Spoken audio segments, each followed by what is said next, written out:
Hello friends, welcome to Archu's Arusuvai. இன்றைக்கி நம்ம ஸ்பெஷலாக பார்க்க போகிற டிஷ் என்ன அப்படின்னா ஆம்பூர் சிக்கன் பிரியாணி எப்படி செய்கிறதுன்னு தான் பார்க்க போகிறோம். வாங்க வீடியோக்குள்ளே போகலாம். ஃபஸ்ட்டு நான் இன்றைக்கி 2 டம்ளர் அரிசிக்கு 10 காஞ்ச மிளகாய் எடுத்து அரைச்சி வச்சுருக்கேன்.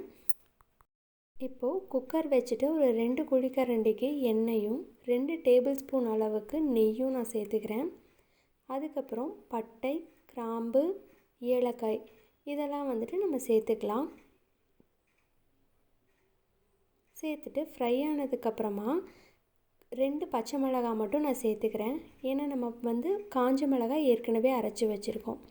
அதுக்கப்புறம் ஒரு 1.5 பெரிய வெங்காயத்தை நீல வாக்கில் கட் பண்ணி சேர்த்துக்கிறேன்.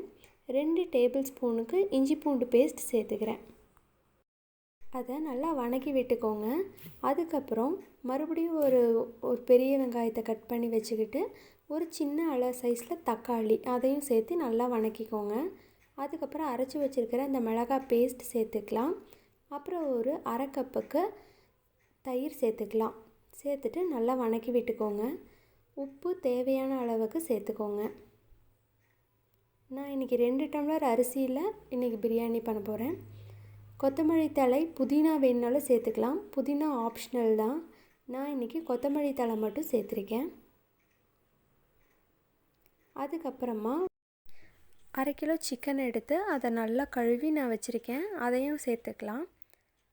ஏற்கனவே நம்ம உப்பு போட்டிருக்கறனால சிக்கனை நல்லா மிக்ஸ் பண்ணி விட்டிங்கனாலே அந்த கறியில் ஃபுல்லாக உப்பு நல்லா பிடிச்சிக்கும். நல்லா அந்த எண்ணெயிலே வேக வச்சுட்டு அதுக்கப்புறம் நம்ம தேவையான அளவு தண்ணி சேர்த்துக்கலாம். தண்ணி நல்லா கொதிச்சதுக்கப்புறம் அரிசி சேர்த்துக்கலாம். நான் இன்றைக்கி 2 டம்ளர் அரிசிக்கு 4 டம்ளர் தண்ணி ஊற்றிருக்கேன். அவ்வளோதான். இப்போ விசில் வந்துருச்சு. இப்போ ஓப்பன் பண்ணி பார்த்துடலாம். மசாலா ஐட்டம்ஸ் எல்லாமே கீழே ஸ்டே ஆகிருக்கும். அதை நல்லா கிளறி விட்டீங்க அப்படின்னா தான் நமக்கு சூப்பரான சிக்கன் பிரியாணி ரெடி ஆகும். நீங்களும் உங்கள் வீட்டில் மறக்காமல் இதை ட்ரை பண்ணி பார்த்துட்டு எப்படி இருந்தது அப்படின்னு என் கூட ஷேர் பண்ணிக்கோங்க. எனக்கு சப்போர்ட் பண்ணுற எல்லாருக்கும் ரொம்ப ரொம்ப தேங்க்ஸ். மறுபடியும் புதுமையான ஒரு ரெசிப்பியில் உங்களை பார்க்குறேன். அது வரைக்கும் தேங்க்யூ ஃப்ரெண்ட்ஸ்.